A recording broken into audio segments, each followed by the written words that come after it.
신종 코로나 바이러스 확산세가 심상치 않습니다. 이런 분위기를 틈타 가짜 뉴스가 퍼지고 일부 유튜버들이 가짜 상황극을 만들어 공분을 사고 있는데요. 네, 안 그래도 걱정이 많아지는 이때 공문서까지 가짜로 만들어 행정 업무에도 차질을 주고 있는데 어디까지 법적 처벌을 받을 수 있는 건지 황방모 변호사와 함께 얘기 나눠보겠습니다. 네, 안녕하세요. 예. 네, 메르스나 사스 때도 그랬지만 언제나 국제적인 전염병이 돌면 언제나 이렇게 가짜 뉴스가 나와요. 그렇죠. 처벌을 받죠, 당연히. 네, 맞습니다. 이게 국내에서도 확진자가 계속 발생하다 보니까 근거 없는 주장이나 정보들이 계속 빠르게 퍼지고 있습니다.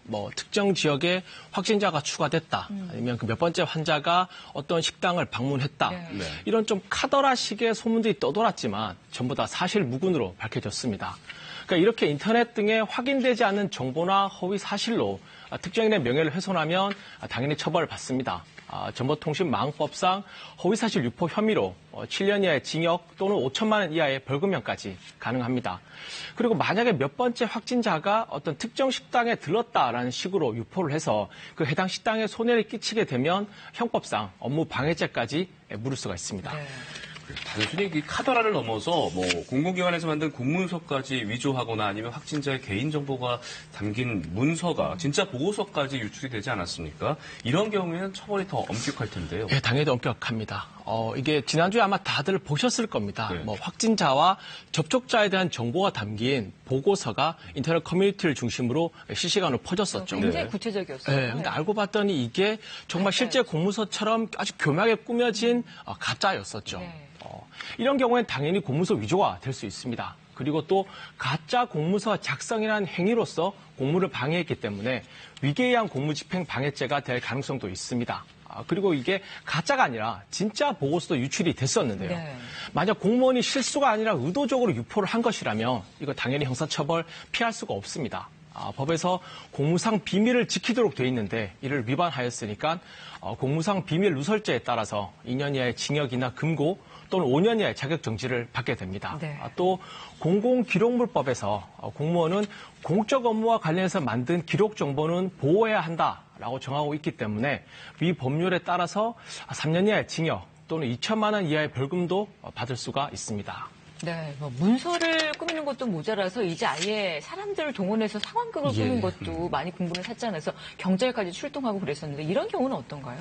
그러니까 아마 다들 기억을 하실 것 같은데요. 지난달 말에 동대구역에서 확진자가 그 방역복 입은 사람을 피해서 도주 중이다라는 네. 글과 사진이 SNS와 커뮤니티를 통해서 되게 급속도로 퍼졌었고요. 네, 네.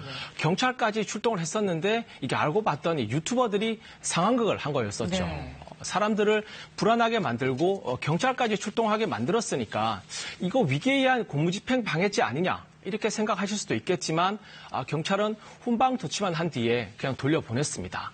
아마 위계라는 건 상대방을 착각하게 만들고 이를 이용하는 행위를 말하고요. 또 위계에 의한 공무집행 방해죄가 인정되려면 경찰 업무를 방해할 어떤 명백한 의도가 있어야 하거든요. 네, 네. 아마 유튜버들이 경찰 조사에서 우리는 경각심을 주기 위해서 촬영을 했다 이렇게 진술을 했고 경찰도 상황극이 벌어졌던 시간이나 장소 등을 고려해 볼 때 이게 경찰 업무를 방해할 어떤 의도는 없었다 이렇게 판단한 것으로 보입니다. 다만 이게 거짓 상황을 연출해서 사람들을 불안하게 했으니까 경범죄처벌법 위반을 검토할 수는 있습니다. 다만 혐의를 적용한다 하더라도 범칙금은 고작 5만 원입니다. 그리고 본인이 감염병에 걸린 것 같다고 경찰에 허위로 신고를 해도 경범죄처벌법 위반이 됩니다. 경범죄처벌법에서는 발생하지 않은 범죄나 재해 사실을 공무원에게 거짓 신고한 사람에게 최대 60만 원의 벌금을 물도록 하고 있습니다. 그리고 또 실제 경찰에 허위 신고한 20대 남성이 입건되기도 했었죠. 네. 국내 확진자가 늘면서 이제 검역도 강화가 되고 있긴 한데 작정하고 숨길 수도 있지 않겠습니까? 맞습니다. 이 병원이나 검역을 할 때 중국에 다녀온 사실을 숨기거나 이런다면 법적으로 문제가 될 수 있나요? 이게 만약에 중국에 다녀왔거나 아니면 감염 의심 환자나 확진자와 접촉한 사실을 숨겼다면 이게 본인뿐만 아니라 다른 사람의 안전까지도 굉장히 위협하는 의미가 되지 않습니까? 그렇죠. 그렇기 때문에 법적으로는 어떤 감염병에 대해서 거짓 진술을 하게 되면 당연히 처벌 가능하도록 되어 있습니다. 특히 국내 감염병 위기경보 2단계, 그러니까 주의 이상인 경우에는 의사에게 감염병과 관련해서 고의로 사실을 밝히지 않았다면 1,000만 원 이하의 과태료를 내야 합니다. 그리고 여기에 정부의 공식적인 역학조사에 응하지 않으면 그 처벌 수위는 좀 더 높아지는데요. 법에서 정당한 사유 없이 역학조사를 거부하거나 회피하지 못하도록 하고 있고요. 여기에서 거짓 진술하거나 거짓 자료 등을 제출하면 2년 이하의 징역이나 2천만 원 이하의 벌금을 내야 합니다. 사람들이 불안해하는 심리를 파고들어서 근거 없는 소문을 만들거나 본인 증상에 대해서 거짓말을 하시는 건 법적 처벌 여부를 떠나서 정말 지양해야 될 행위라고 보입니다. 네, 그렇습니다. 오늘 가짜뉴스 유포자에 대한 처벌에 대해서 얘기 나눠봤네요. 고맙습니다. 예.